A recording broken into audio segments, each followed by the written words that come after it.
No, but I think that maybe with where the Brad's band, it should be more a comment about audience participation or something, or family. Yeah, did we talk about that at the last committee of the whole meeting too? Well, yeah, I think when we're advertising it to the public, certainly we can do that. We're not, yeah. We're still working out some particulars with Mr. Lee. Okay. So, again, this is preliminary.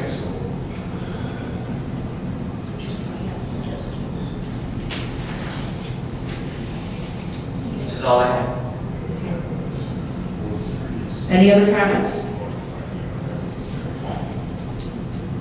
Okay, with that, we'll move on to our business item. We have one, and I will be passing out a handout.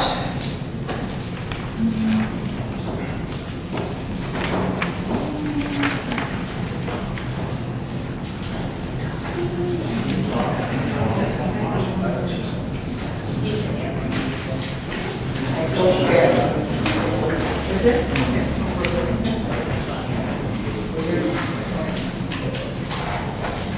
At the last meeting, I gave everyone a copy of a letter that I sent to the Jets Board, and rightfully so, I was corrected by a resident who said to me after the meeting, "What is Jets?" And I kind of chuckle only because I just want you all to know I criticize many people for using acronyms and not explaining what they mean, so it was kind of funny to have that thrown back at myself. So Jets is a term that stands for Joint Emergency Telephone System, and that is the board that oversees the 911 surcharge funds that are collected to run the 911 center or help subsidize that. And all the participating mayors, the 4 Round Lakes in Hainesville, as well as the fire department, and of course the chiefs from the police agencies and the Round Lake Park District, who has its own rangers, serve either on the Jets Board, Joint Emergency Telephone System, or the Executive Board. And so I requested a special meeting because we have had discussion, and I've been trying to get answers ever since we decided to contract with the Grays Lake Police Department for police services, and our calls are routed to Glenview Dispatching, of course, who services the Grays Lake Police Department, about possibly moving our 911 calls entirely to Glenview, and if we could explore that issue. And I tried to explore that at a committee level and thought that would be the easiest way to handle it. Unfortunately, people were very inaccessible and too busy, and we didn't get anywhere real fast. So Jim Rock, who I thought would be not only helpful because he's the village attorney, but I think it's interesting for everyone to know that Jim Rock, having headed the Round Lake Park District for a number of years, was a Jets Board member himself, and so knows the inner workings of this organization very well. So I brought Jim to a March meeting where we had some discussion, and he had sent a letter prior to the meeting, and we didn't get very much feedback whatsoever at that meeting.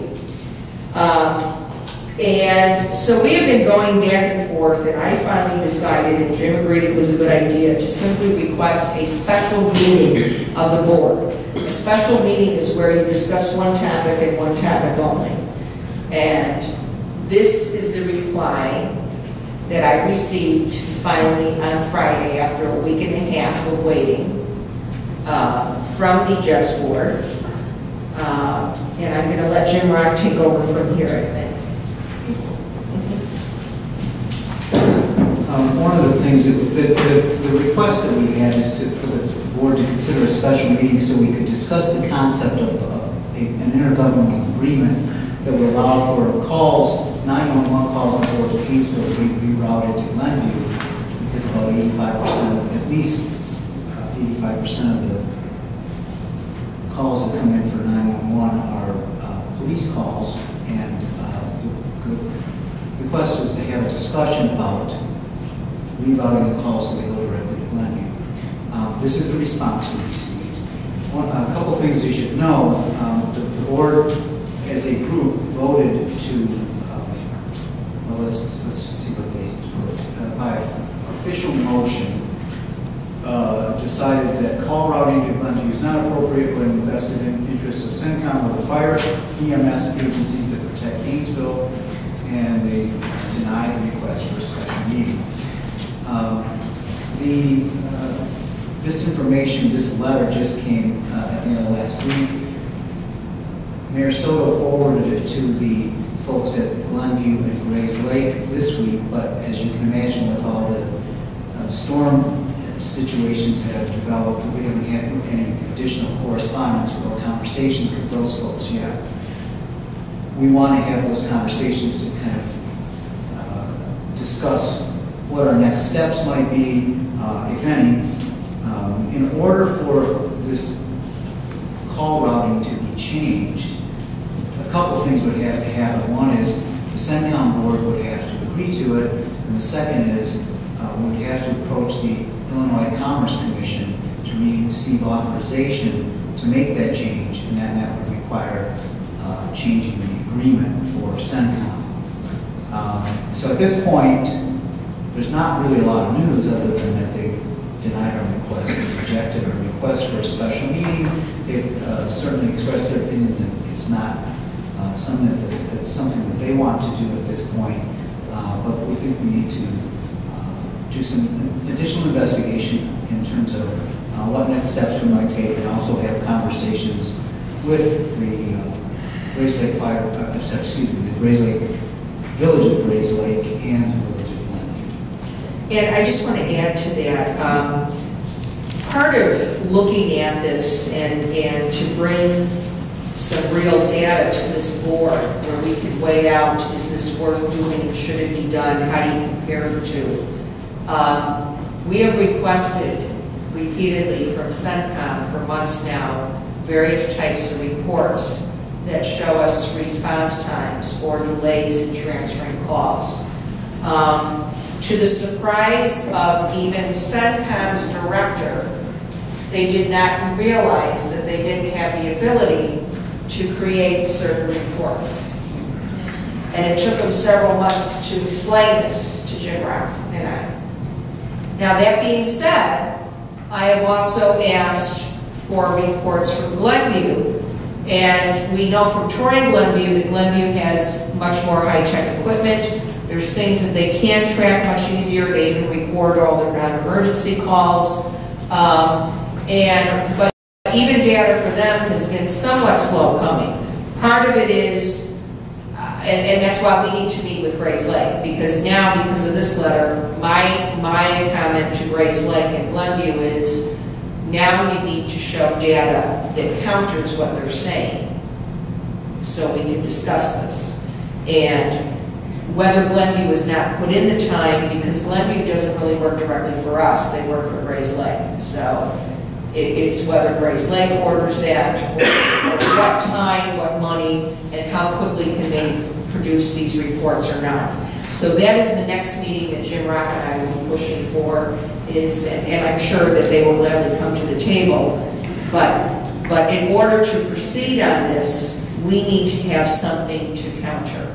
But I think it's significant and should be known that CENTCOM has not been able to track this data. They said they would start tracking it now, since it's been brought to their attention. And I want to suggest that to you that certainly fire calls and ambulance are very serious calls. But I want you to know that we're being very conservative when we say 85% of our calls are police calls. It's probably higher than that, quite frankly.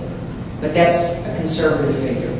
So imagine that CENTCOM is having to transfer 85% of the calls to Glenview for police, instead of Glenview having to transfer 15%, and actually less, because some of it is in the Grays Lake Fire District, although the lion's share is in the Rock Lake Fire District.